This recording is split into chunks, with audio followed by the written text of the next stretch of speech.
द्रोणागिरी, मैं तुम्हें आदेश करता हूं अपने पुत्र का मुझे दान करो।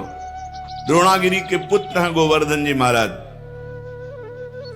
तुम पर्वतों के स्वामी हो, तुम्हारा बड़े बड़े ऋषि मुनि तपस्या के द्वारा आदर करते हैं, तुम बड़ी औषधियों के पुंज हो, दिव्य औषधियां तुम में प्रकाशित होती हैं। जब लक्ष्मण जी को वीर घातनी शक्ति मेघनाथ ने मारी थी तो यहीं से औषधि, तो हनुमान जी महाराज को लगा कि कौन सी औषधि है, क्योंकि उन्होंने बताया प्रज्वलित तेजोमयी, तो कालने में सब प्रज्वलित तेजोमय कर दी थी कि हनुमान जी भ्रम में पड़ जाए। लेकिन बुद्धिमान अग्रगण्यम बलवताम वरिष्ठम पूरा द्रोणागिरी उखाड़ लिया, जो मन आवे सो छांट लो औषधि।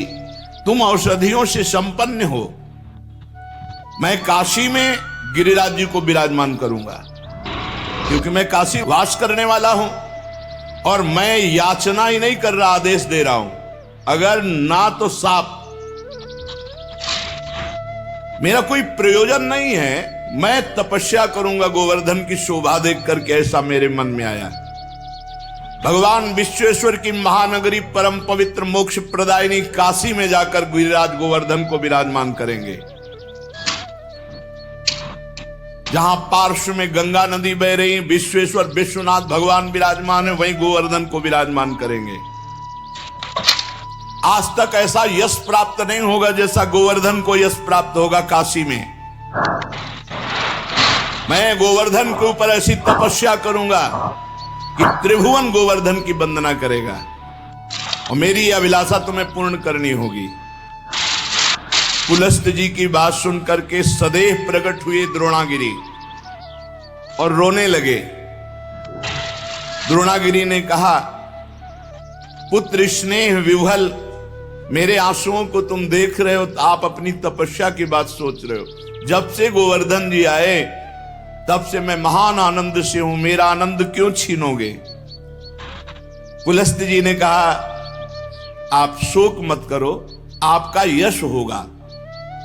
द्रोणाचल बोले, महामुनि, मैं पुत्र स्नेह से व्याकुल हूं, मुझे पुत्र अत्यंत प्रिय है, तथापि मैं आपकी आज्ञा का भी उल्लंघन नहीं कर सकता, क्योंकि जानता हूं आप एक क्षण में शाप देकर मुझे भस्म कर सकते हैं।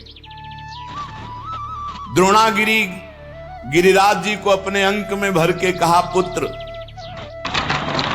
कुछ भगवान और रचे हैं, इनकी सोच अलग है, लेकिन कुछ भगवान और रचे हैं।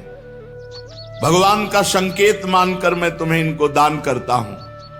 भारतवर्ष बड़ा पवित्र देश, धर्ममय देश है, जहां केवल भारतवर्ष में धर्म, अर्थ और काम मोक्ष की आराधना होती है। निष्काम कर्म के द्वारा, ज्ञान योग के द्वारा तत्वबोध या प्रेम केवल भारतवर्ष में।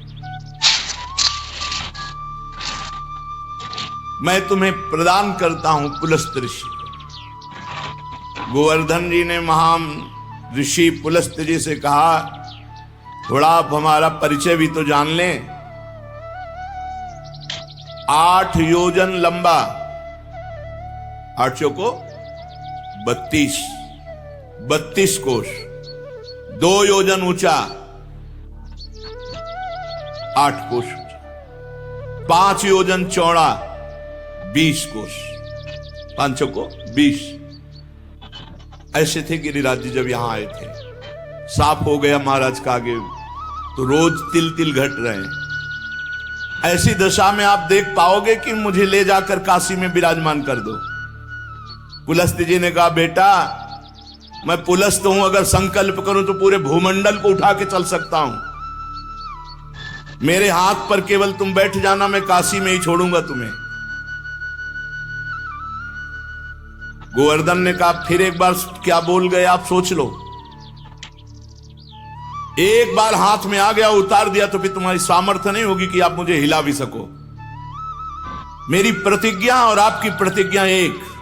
आपने कहा मैं यहां से उठाऊंगा और काशी में रखूंगा, और मैं कह रहा हूं अगर बीच में रख दिया तो मैं आपके यहां उठाए फिर नहीं उठूंगा। पुलस्त जी ने बात तय कर ली।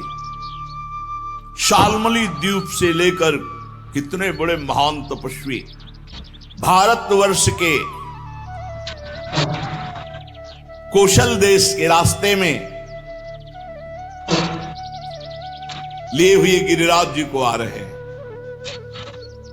पर्वत द्रोणागिरी विकल हो गए। गोवर्धन जी ने द्रोणागिरी को प्रणाम किया और कहा, सदैव आपके साथ हमारा नाम, हमारे साथ आपका नाम जुड़ा रहेगा। आंसुओं से अभिषिक्त होकर द्रोणागिरी ने गिरिराज महाराज को विदा किया। दाहिने हाथ पर पुलस्त्य ऋषि ने उठा लिया और बड़ी तीव्र गति से चले।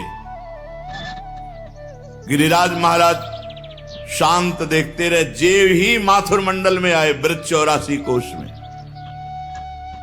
जहां गिरिराज जी विराजमान है। गिरिराज जी अपना भार भी बढ़ा लिया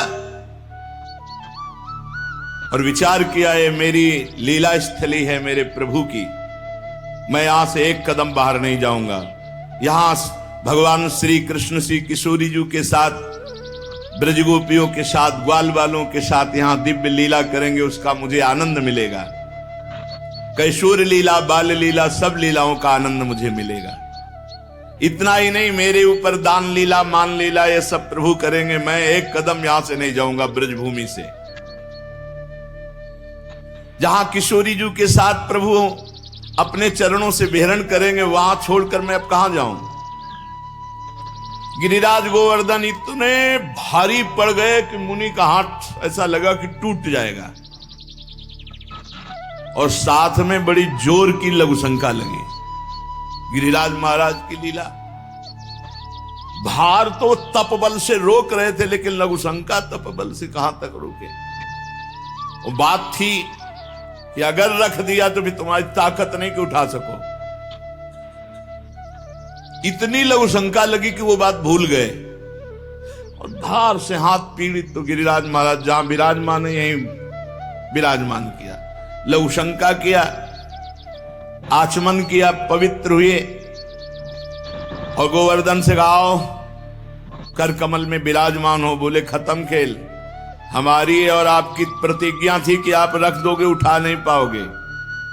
उनका तुम्हारे आने से मैं अभी उठाकर तुम्हें ले चलता हूं।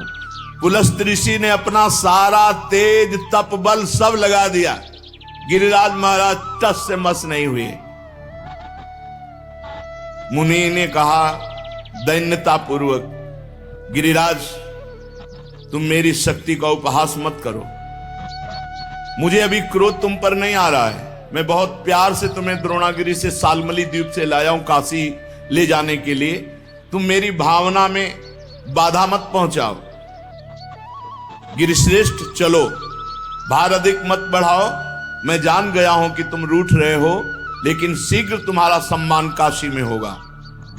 गोवर्धन जी ने कहा, मेरा दोष नहीं है, आपने कोई मुझे यहां स्थापित नहीं किया है कि आप हमको लाके यहां से स्थापित किया। हमारी प्रतिज्ञा थी, धरना मत बीच में, क्यों रख दिया बीच में। लघुशंका, इसके हम जिम्मेवार थोड़ी है। अब मैं यहां से एक कदम भी नहीं जाऊंगा, तुम्हारी ताकत नहीं कि यहां से ले जाओ।